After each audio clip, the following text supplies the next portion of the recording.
اب ذرا کچھ احادیث سن لیجئے، ابن ماجہ، ترمذی، نسائی۔ عائشہ صدیقہ رضی اللہ عنہ فرماتی ہیں کہ ہمارے گھر میں کوئی بیمار ہو جاتا، نبی علیہ الصلوۃ والسلام کے گھروں میں سے کوئی گھر والا بیمار ہو جاتا، بخار ہو جاتا، تو آپ اس کو جو کا حریرہ استعمال کرنے کا حکم دیتے ہیں۔ کیا چیز؟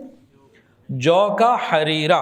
چنانچہ حریرہ تیار کیا جاتا، پھر آپ وہ کہتے ہیں اس حریرے کو پی لو، اور پھر فرماتے ہیں یہ رنجیدہ دل کو قوی کرتا ہے، رنجیدہ دل کو قوی کرتا ہے، ہمارے دل کو دھو دیتا ہے، جیسے تم میں سے کوئی اپنے چہرے کے گرد و غبار کو پانی سے دھو لیتے ہیں۔ چہرے پہ مٹی پڑی ہو، پانی سے دھو جائے گا، تو یہ دل کو اس طرح دھوتا ہے۔ جو کا حریرہ۔ ایک اور روایت سن لیجئے، بخاری شریف کی ہے، مسلم شریف کی ہے۔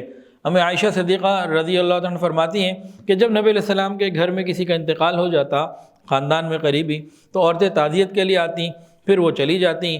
نبی علیہ السلام حریرہ کے تیار کرواتے، صحابیات جو ہیں امہات المومنین حریرہ ہانڈی پر چڑھا دیتی۔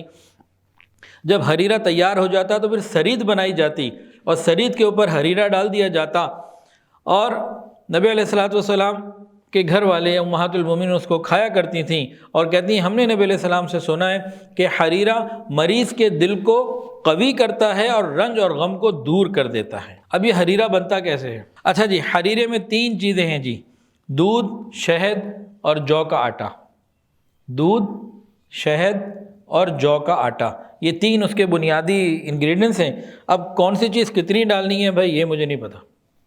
مجھے واٹس اپ کر کے یہ نہیں پوچھنا جی دودھ لیا تھا وہ یہ ہو گیا اور فلاں یہ ہو گیا، تو ایسی کوئی بات مجھ سے دوبارہ نہیں پوچھنی۔ بنا کے لانا ہو تو میں چیک کر کے بتا دوں گا کہ کیسا ہے۔ ویڈیو کے نیچے سبسکرائب کے بٹن پہ کلک کریں، بیل کے آئیکن پہ کلک کیجئے تاکہ ہر نئی ویڈیو کی نوٹیفیکیشن آپ کو مل جائے۔